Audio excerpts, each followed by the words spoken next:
In the name of Allah, the most passionate, the most merciful to all. Praise be to Allah Almighty, the creator of us all, the creator of heaven and earth. Peace and blessings be upon the Prophet, Hazrat Muhammad sallallahu alaihi wasallam, the final prophet, the last prophet, the one who still remains the greatest model for spiritual excellence. Dear audience, respected scholars, honorable guests, Assalamu alaikum wa rahmatullahi wa barakatuhu.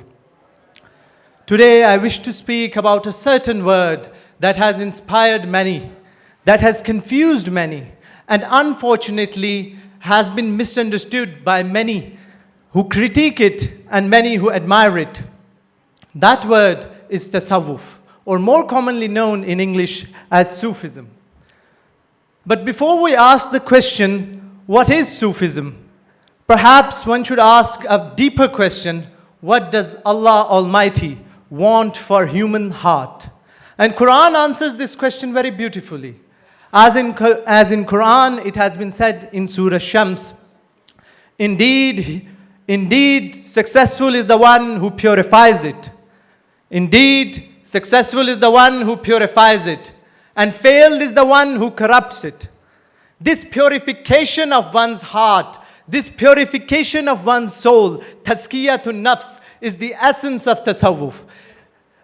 Sufism is not a custom, it is not a title, it is not a particular order, nor it is a collection of mystical stories. Rather, it is a tradition. Rather, it is the lifelong effort of removing all sorts of envy, all forms of hatred, all forms of anger, or all forms of pride from one's heart, to a point that one's heart becomes a mirror for the light of Allah Almighty to be reflected upon it. Dr. Shadi al-Misri has summarized this topic very briefly and in a very beautiful way, as he says that the common thread running through all authentic traditions of tasawwuf is the pursuit of divine love through zikr and zuhud. What do I mean by zikr and zuhud? Zikr does not merely means to recite the names of Allah Almighty upon one's tongue, but it means to memorize, but it means to keep the remembrance of Allah Almighty alive and fresh upon one's heart as well as upon one's tongue. And zuhud, it does not mean poverty, it means freedom. What do I mean by freedom? It means to possess the world in a way that it does not possess you.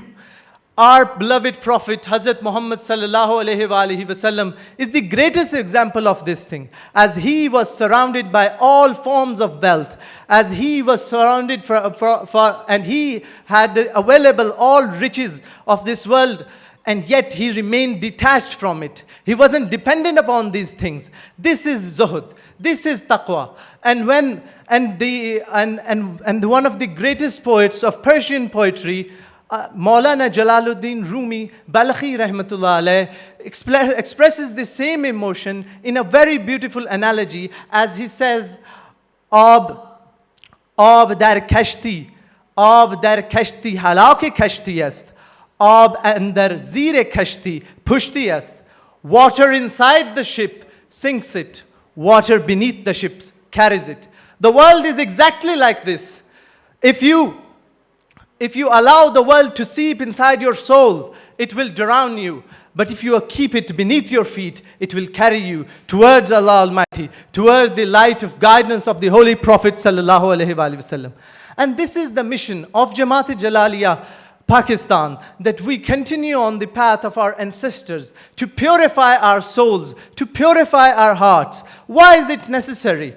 Well, Allah Almighty explains and many times reiterates in Quran Majid that we must look towards its signs. We must look towards its signs. And it is called, as it has been said in Quran Majid, that we will show them within themselves and in the horizons our signs until it is cleared upon them that it is the truth.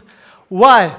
When a person sees everything, when a person sees the sunrise, when a person sees that everything has a certain role in this universe, and yet people cannot reach Allah Almighty, when these are signs of Allah Almighty present in front of us, what is lacking in our soul?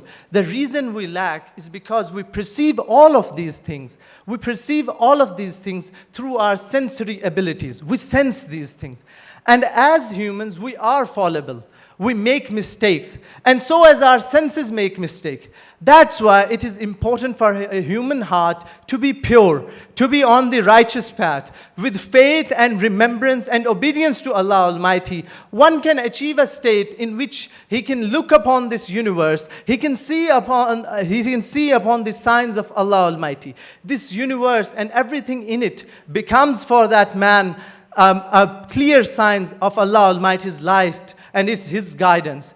And on this note, I would like to conclude my speech that may Allah Almighty grant us the purification of one's heart, the purification from all forms of hypocrisy, a knowledge, and He grant us a knowledge that brings humility in ourselves, a knowledge that does not bring pride with it, a knowledge that brings humility with us, a knowledge that ignites the flame inside of us, that makes us more obedient to Allah Almighty, that makes us more righteous in our path, that makes us more truth in our paths.